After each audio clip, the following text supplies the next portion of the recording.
Right now, it is Tropical Storm Francine. We do anticipate that it will go to Category 1 Hurricane Francine by tomorrow at around 7 p.m. We also anticipate that at landfall, based on the information we're getting from the National Hurricane Center, as well as from Jay Grimes internally to GOHSEP, that it could possibly rise from a Category 1 to a Category 2 storm. Most likely what we're looking for is heavy rain along with localized flooding of 7 to 9 inches over a 12-hour period once the storm makes landfall. And then the most dangerous aspect of the storm, if it approaches land and then slows down and pushes storm surge. The good news is the storm metrics have gone from movement of 5 miles an hour in the advisory at 1 o'clock to now 4 p.m. it's moving 7 miles an hour. We do anticipate that this will be a mid-afternoon to late night landfall. So that brings a specific element. We would ask everyone to stay off the roads and remain vigilant as you move, as you're at home. Pay attention to what's going on. We also would like to remind everyone that you may experience power outages, and then one of the things most concerning to us in GOHSEP is generator safety. So if you have a power outage, we remind you to use your generator in the proper fashion. If you have a question about how to use your generator, you can go to getagameplan.org, and to follow the metrics of the storm along with all the road closures, you can go to virtualla.la.gov. With that being said, I will now turn it over to the governor for his comments. Thank you, Jacques. I want to thank both the insurance commissioner who's here today and the Speaker of the House who joined us, as well as the other members of the cabinet that are here today. Today we issued a statewide declaration of emergency. This will allow that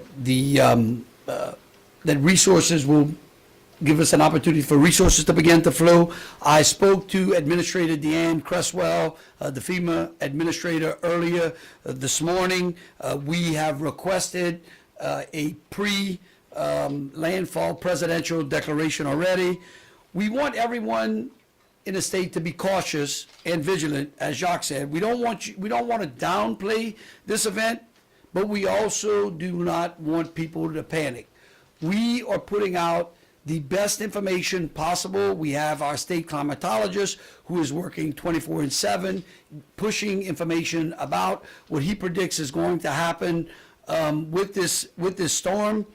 We want everyone to go to their hurricane preparation plans that they should have. We've been putting PSAs out all summer long. Again, you can go to getagameplan.org. There's great information there as well. You have to know the risks for your area and listen to your local officials.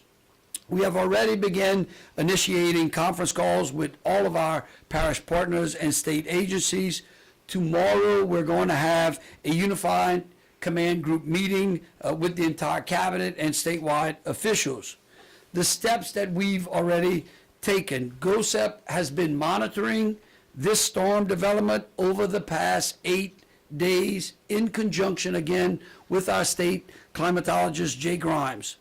They have begun conference calls with the National Weather Service since Saturday. We have been in constant communication with FEMA and Region 6. We began daily calls with all parishes and state agencies today. We activated the state EOC Crisis Action Team today and began briefing the legislature. Tomorrow we will be at a level 3 activation, which means that GOHSEP will go to a 24-hour emergency support function. And as I said earlier, tomorrow we're going to have a unified command group meeting and a press conference right afterwards. I will now like to bring the insurance commissioner up to go over a couple of preparation plans that people can make in order to ensure that they protect their property. Tim? Thank you, Governor. And I'd like to echo what the Governor and Jacques said. You know, no matter what the forecast for the storm is, we need to take it seriously. With that regard, I'd like to ask everybody to be insurance ready.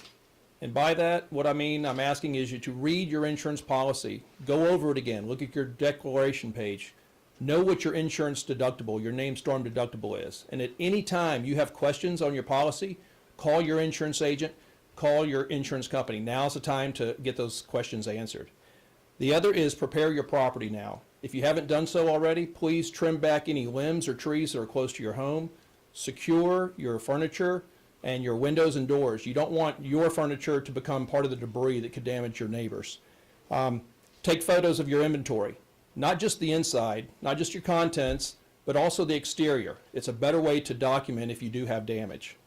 Make copies of your policy and your insurance agent's phone number, your insurance company's phone number. Take those with you and make that part of your evacuation plan.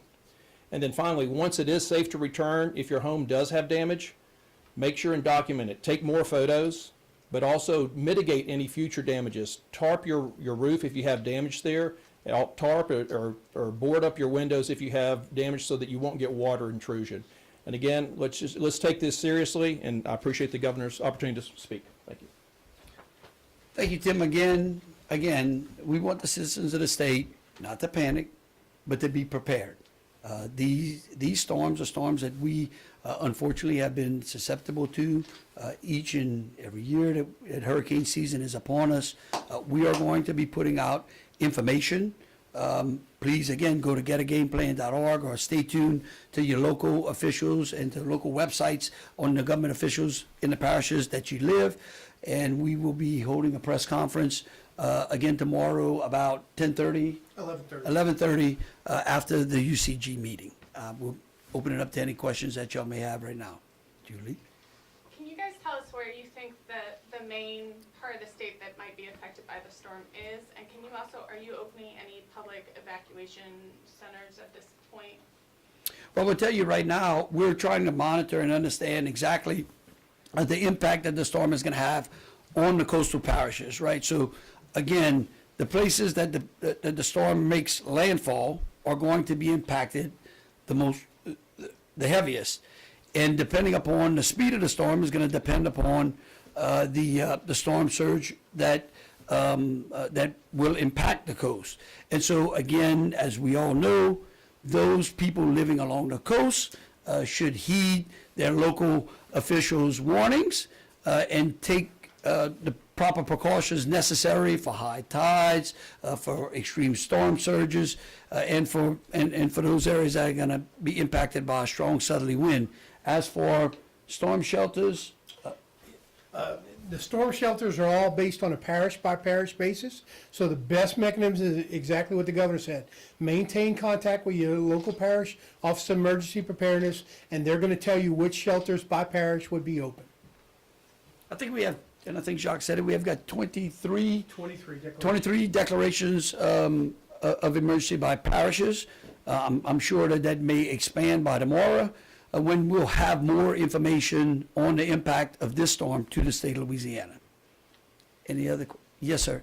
I know we mentioned getting insurance ready, but what other advice do you have people for getting ready now? We've seen a couple of gas stations with extremely long lines of people filling up their cars, people getting ready with their generators. What other advice do you have for people? Look, again, if people would just go to getagameplan.org, that we took a tremendous amount of time and resources in order to put great information out that's readily available to people right on that website. They can access it from their phones or their laptops or their iPads or their desktops. Inside of getagameplan.org, you see some advice as to preparing for a storm. And again, we don't want people to panic. We have some time. That's why we're doing these press conferences today. It's why we're continuing to push out information to the citizens of the state so that they understand that there is a storm coming. This is the level of risk that we have. These are the potential effects that are going to be along the coast. And if you go to getagameplan.org, I think you're going to be just fine. So is that the point where are we just selling this website, this app, is that? No, I think that, no, because, look, we have put a tremendous amount of resources and information on it. Again, I could go here and go through that website with you, but that might take us 60 seconds. In 12 hours, everyone's going to forget that. If you remember, getagameplan.org, and you go to that website, if you forget something, there you will find all of the information necessary to prepare your property, to prepare your home, to prepare yourself for this type of emergency. Chuck, is there anything No, that we might have missed on it? Sir, it comes down to all the information that we have in the emergency management cycle, we provide on the app to modernize ourselves as an agency. Everywhere across the board, when you tell someone how to work an app, they know exactly what to do. So that's why all the information is in a one-stop shop. It's very good, very impressive, and as the governor said, we spend a lot of time tailoring it from the person's standpoint that's out there just worried about what happens. And we don't get any revenue over the clicks. We just save lives. Any more questions? I have a question. Yeah, Ju- Have you had to evacuate any nursing homes or hospitals or medical facilities? We have, I'm glad you asked that question. We were just in consultation with LDH. We will be issuing an executive order that will put in place certain measures that nursing homes will be able to take in order to ensure that we don't have any negative impact on nursing homes along the coastal parishes. Yes, ma'am? So that's an additional executive order that's forthcoming. Yes, that's an additional executive order that the Surgeon General will be putting out. We'll be signing, we're drafting it as we speak. He'll put it out, and we'll make sure that y'all get the information on it as soon as possible. All right, yes, one last question. Yeah. Hey, Governor, invariably when a storm is sort of not really downplayed per se, but as you and the insurance commissioner both alluded to, you need to be ready, you need to be ready to go. But if there's a mandatory evacuation and somebody does not adhere to it, and invariably people are loath to get in that bumper-to-bumper traffic and possibly run out of fuel, is there a penalty for that? Look, here's what I'm going to tell you. We are going to continue to ask the people of Louisiana as a whole to pray for all of those first responders that are going to have to be placed in harm's way because of this storm. And it is important that people adhere to the warnings that their local officials put out. By adhering to those warnings, then guess what? You end up saving lives as well. So we do not want people to get to wait to the last minute, to get on the road, to run out of fuel. We don't want long lines in the gas stations. We put out a lot of information throughout the summer, throughout hurricane season, so that people can be prepared. The more prepared we are, the easier it is for us to address these types of storms. Thank you. Thank you.